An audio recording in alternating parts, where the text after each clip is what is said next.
सुनंदा का परिवार बड़ा लेकिन बहुत गरीब था। बूढ़े सास ससुर और बीमार पति, 4 साल का बेटा अनुज, इन सबकी जिम्मेदारी सुनंदा के कंधों पर ही टिकी थी।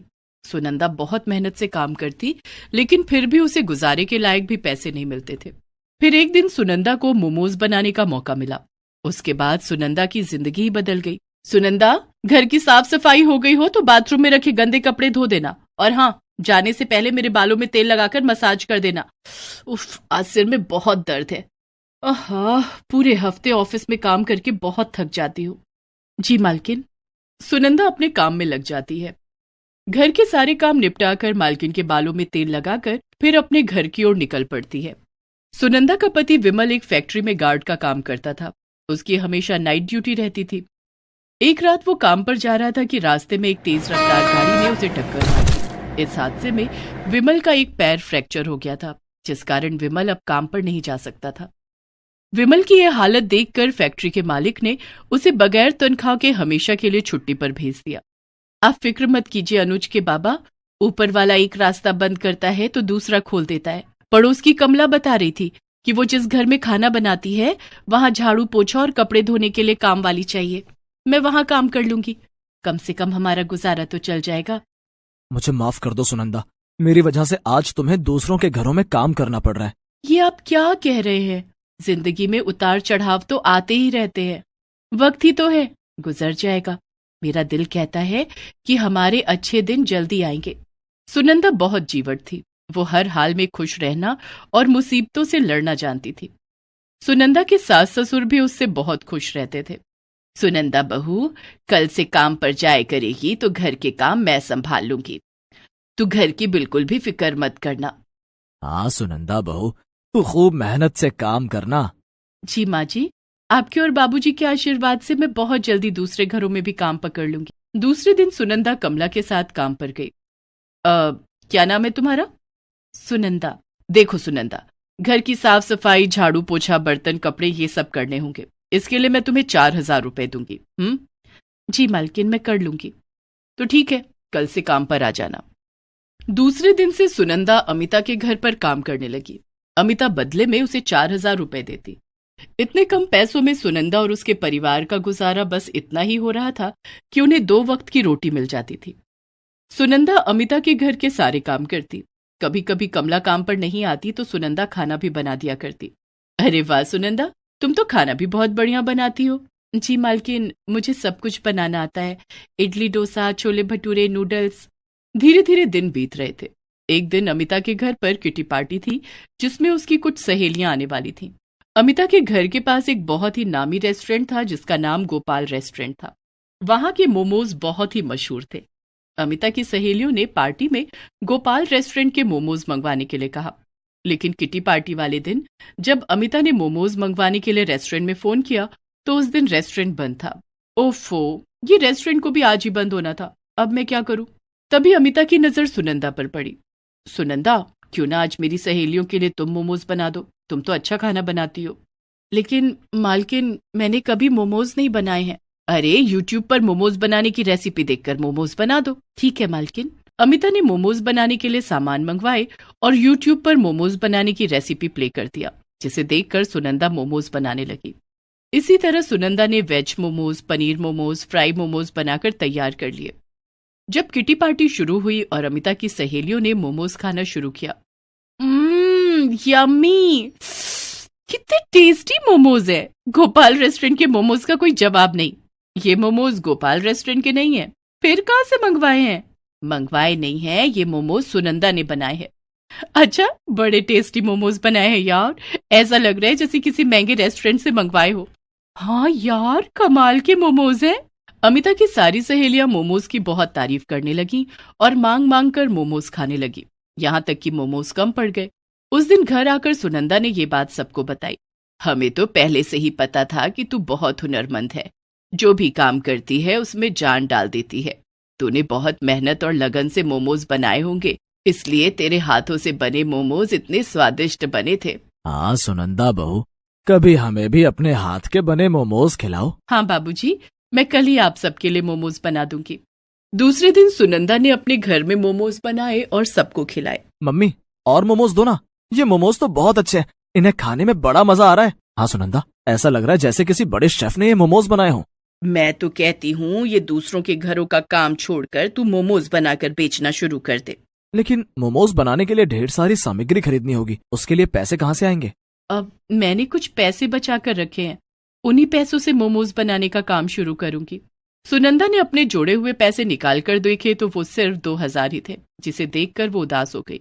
लेकिन तभी उसके ससुर जोगेश ने कहा, सुनंदा बहू, इसमें उदास होने की क्या जरूरत है?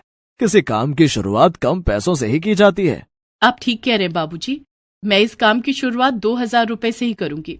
दूसरे दिन से सुनंदा ने अमिता के घर का काम छोड़ दिया। वो 2,000 रुपए लेकर बाजार गई और मोमोज और चटनी बनाने के लिए सामान खरीदने लगी। सुनंदा की नजर बाजार में बिक रही टोकरियों पर पड़ी। मैं अपने मोमोज टोकरी में रखकर और घूम घूम कर बेचूंगी। सुनंदा ने मोमोज बनाने के सामान के साथ साथ एक टोकरी भी खरीदी और घर आ गई। दिन भर खूब मेहनत करके सुनंदा ने मोमोज बनाए। शाम को सुनंदा अपने सिर पर मोमोज और चटनी से भरी टोकरी लेकर उसे बेचने निकली। वो गली मोहल्लों में घूम घूम कर मोमोज बेचने लगी। शाम का वक्त था। लोगों को उनके घर के पास बैठे बिठाए शाम के स्नैक्स के रूप में मोमोज मिल रहे थे।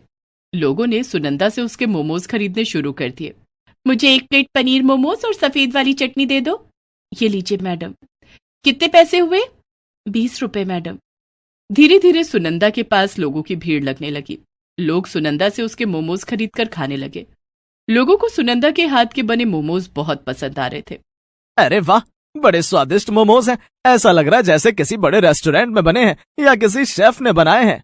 शेफ ने नहीं बनाए हैं साहब, ये मोमोज मैंने बनाए हैं। बहुत ही लाजवाब मोमोज हैं। सुनंदा के पास लोगों की भीड़ लग गई। सब उसके मोमोज खरीदने के लिए टूट पड़े। मेरे लिए 2 प्लेट वेज मोमोज पैक कर दो। मुझे भी 1 प्लेट वेज मोमोज चाहिए। मुझे 1 प्लेट वेज फ्राई मोमोज चाहिए। हाँ हाँ, सबको मोमोज मिलेगा। सुनंदा एक एक करके सबको मोमोज देने लगी और देखते ही देखते उसके सारे मोमोज बिक गए। उस दिन सुनंदा ने खूब पैसे कमाए। वो खुशी खुशी घर गई और सबको सारी बातें बताई। मुझे तो पहले से पता था कि तुम्हारे मोमोज लोगों को बहुत पसंद आएंगे। हाँ अनुज के बाबा, मैं खूब मेहनत करूंगी और कल आज से भी ज्यादा मोमोज बनाऊंगी। सुनंदा बहू, तुम थक गई होगी, चलो अब हम खाना खाकर सो जाते हैं। सभी लोग खाना खाकर सो गए। दूसरे दिन सुनंदा ने बाजार जाकर मोमोज बनाने का ढेर सारा सामान खरीदा। घर आकर वो फिर से मोमोज बनाने में जुट गई। आज सुनंदा ने पहले से भी ज्यादा मोमोज बनाए। शाम को जब सुनंदा मोमोज लेकर बेचने निकली तो गली मोहल्ले के लोग उसका इंतजार कर रहे थे। सुनंदा के आते ही लोग उसके मोमोज खरीदने लगे। मुझे वेज मोमोज चाहिए, मुझे फ्राई मोमोज चाहिए, मुझे पनीर मोमोज चाहिए, मुझे फ्राई मोमोज चाहिए, मुझे पनीर मोमोज चाहिए। सुनंदा ने सबको उनकी मनपसंद मोमोज और चटनी दी। देखते ही देखते उसके सारे मोमोज बिक गए। आज भी सुनंदा की खूब कमाई हुई। तभी सुनंदा के पास सूट बूट में एक आदमी आया और सुनंदा से बोला, क्या तुम ही सुनंदा हो? जी मालिक, मैं ही सुनंदा हूँ, कहिए क्या बात है। मेरा नाम विराट है, मैं गोपाल रेस्टोरेंट का मैनेजर हूँ। तुम्हारे मोमोज की बहुत तारीफ सुनी है, क्या आपने मोमोज मुझे टेस्ट कराओगी? हाँ हाँ मालिक, क्यों नहीं, ये लीजिए। सुनंदा ने विराज को 1 प्लेट पनीर मोमोज खाने के लिए दिए। वाकई ऐसे मोमोज तो मेरे रेस्टोरेंट में भी नहीं बनते। क्या तुम मेरे रेस्टोरेंट के लिए मोमोज बनाओगी? इस काम के लिए मैं तुम्हें महीने के 30,000 रुपए दूंगा। हाँ मालिक, मुझे मंजूर है। ये लो 15,000 रुपए एडवांस, और कल से मेरे रेस्टोरेंट के लिए मोमोज बनाने शुरू कर देना। मैं अपने आदमी भेजकर तुम्हारे घर से मोमोज मंगवा लूंगा। सुनंदा पैसे लेकर घर गई और सबको बताया कि कैसे उसे गोपाल रेस्टोरेंट के लिए मोमोज बनाने का काम मिला है। महीने के 30,000 रुपए। देखा सुनंदा बहू, मोमोज बनाते ही तेरी लॉटरी लग गई। पिताजी, ये सब सुनंदा की मेहनत का कमाल है। हाँ बहू, ये सब तेरी मेहनत के कारण हुआ है। अब कल से और भी ज्यादा मोमोज बनाने होंगे। चिंता की कोई बात नहीं सुनंदा, कुछ ही दिनों की बात है, तब तक मेरा पैर भी पूरी तरह ठीक हो जाएगा। उसके बाद मैं भी मोमोज बनाने में तुम्हारी मदद करूंगा। दूसरे दिन से सुनंदा गोपाल रेस्टोरेंट के लिए मोमोज बनाने लगी। रेस्टोरेंट के कारीगर सुनंदा के घर आकर मोमोज ले जाते और उसे रेस्टोरेंट में बेचते थे। इस काम में घर के सभी लोग सुनंदा की मदद करने लगे। कुछ दिनों के बाद विमल का पैर भी ठीक हो गया और वो भी मोमोज बनाने में सुनंदा की मदद करने लगा। धीरे धीरे करके सुनंदा ने काफी पैसे जोड़ लिए। एक दिन, अनुज के बाबा, मैं सोच रही थी क्यों ना मोमोज की अपनी दुकान खोल लूं। मैं मोमोज बनाऊंगी और आप मोमोज बेचना। ये तो तुमने बहुत अच्छी बात सोची है सुनंदा, हम मोमोज की अपनी एक दुकान खोल लेंगे। जल्दी ही सुनंदा ने मोमोज की अपनी एक दुकान खोल ली, जहां कई वैरायटी के मोमोज मिलने लगे। धीरे धीरे सुनंदा के मोमोज पूरे शहर में मशहूर हो गए। लोग सुनंदा की दुकान पर उसके बनाए हुए मोमोज खाने के लिए आने लगे। सुनंदा की कमाई पहले से भी ज्यादा बढ़ गई। अब उसकी और उसके परिवार की गरीबी भी दूर हो गई थी।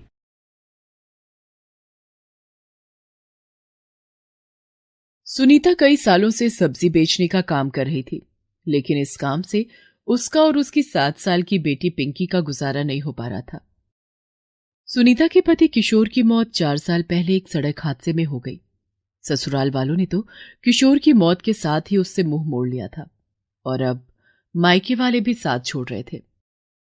भैया भाभी, आप लोग शहर क्यों जा रहे हो?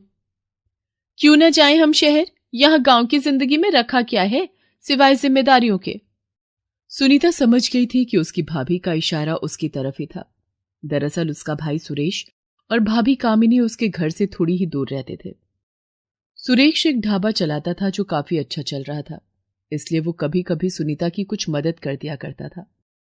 लेकिन ये बात उसकी पत्नी कामिनी को बिल्कुल पसंद नहीं थी। कामिनी के जोर देने पर ही अब सुरेश गांव छोड़कर शहर जा रहा था। अब अपनी भाभी को गलत मत समझना सुनीता, इसका मतलब इस घर से था। दरअसल ये घर अब काफी पुराना हो गया है। इसका रख रखाव मुश्किल भी है और खर्चीला भी।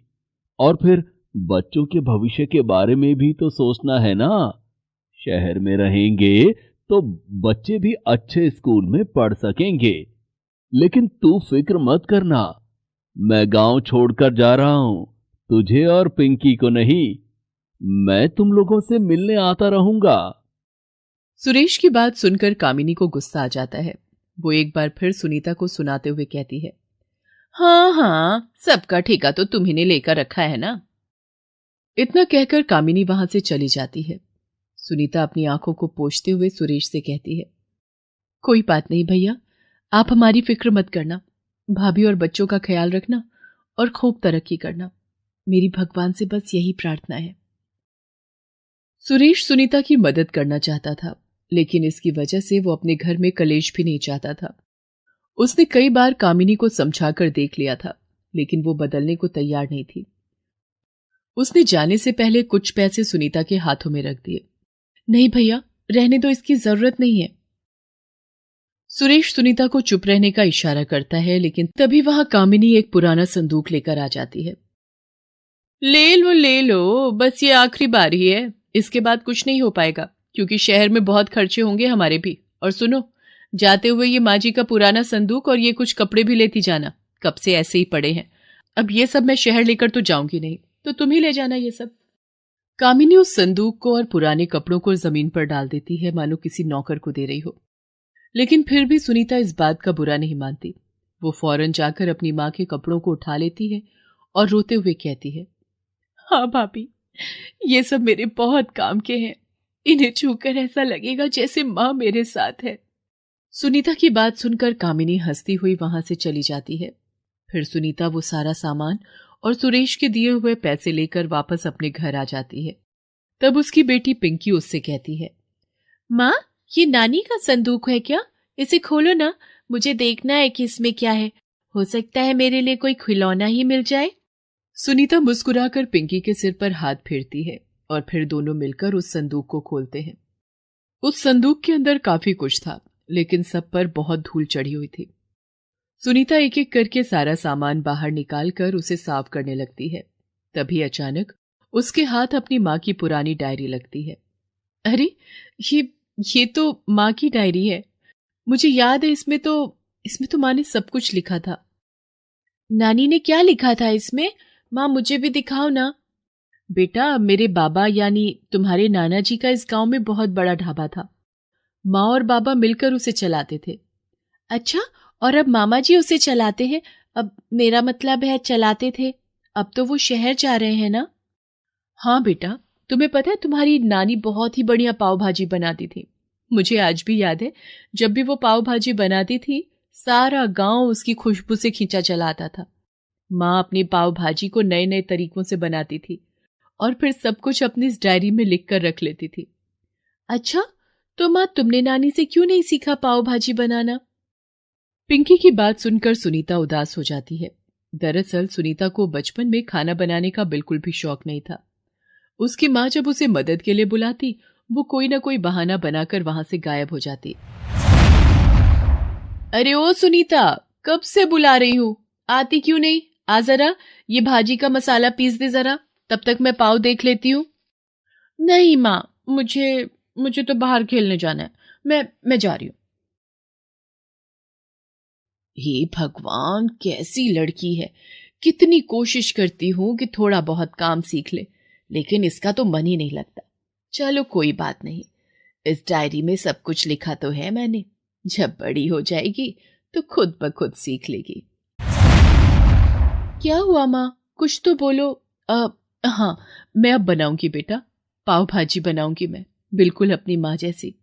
पिंकी, तुम करोगी ना मेरी मदद? हाँ माँ, बिल्कुल करूंगी। सुनीता सबसे पहले अपनी माँ की डायरी खोलकर उसे खूब अच्छे से पढ़ती है और फिर सुरेश के दिए पैसों से पाव भाजी बनाने का सारा सामान खरीद कर लाती है। वो डायरी से पढ़कर ठीक उसी तरह सब कुछ बनाती है जैसे उसकी माँ बनाया करती थी। उसने कुछ बाजार से बना बनाया नहीं खरीदा, बल्कि सारे मसालों को सुखाकर खुद अपने हाथों से पीस कर तैयार किया। पाव भी खुद बनाए और सब्जियां भी बिल्कुल ताजी इस्तेमाल की। फिर शाम को उसने अपने ठेले पर सब्जियों की जगह पाव भाजी बेचना शुरू कर दिया। पिंकी भी इस काम में उसकी पूरी मदद कर रही थी। अरे सुनीता, ये पाव भाजी बेचना कब से शुरू किया? बस आज से ही चाची। पता है चाची, मैंने पाव भाजी बिल्कुल वैसे ही बनाई है जैसे माँ बनाती थी। अरे वाह, भाभी के हाथ की पाव भाजी तो यहाँ सबको बड़ी याद आती है। ला, मैं भी खाकर देखूं, तेरे हाथों में भाभी वाला स्वाद है भी या नहीं। सुनीता फौरन एक प्लेट पाव भाजी लगाकर अपनी पड़ोसन सरला को दे देती है। सरला उसे खाते हुए कुछ नहीं कहती। फिर उसके बाद, कुछ तो कहो चाची, माँ जैसी बनी है या नहीं? रुक जा रुक जा, पहले खत्म तो कर लूं।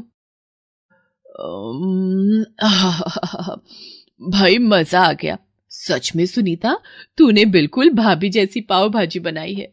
सालों पुराना स्वाद फिर से आ गया। वाह, तुझे तो ये काम पहले ही कर लेना चाहिए था, फालतू में वो सब्जी बेचने के चक्कर में पड़ी थी।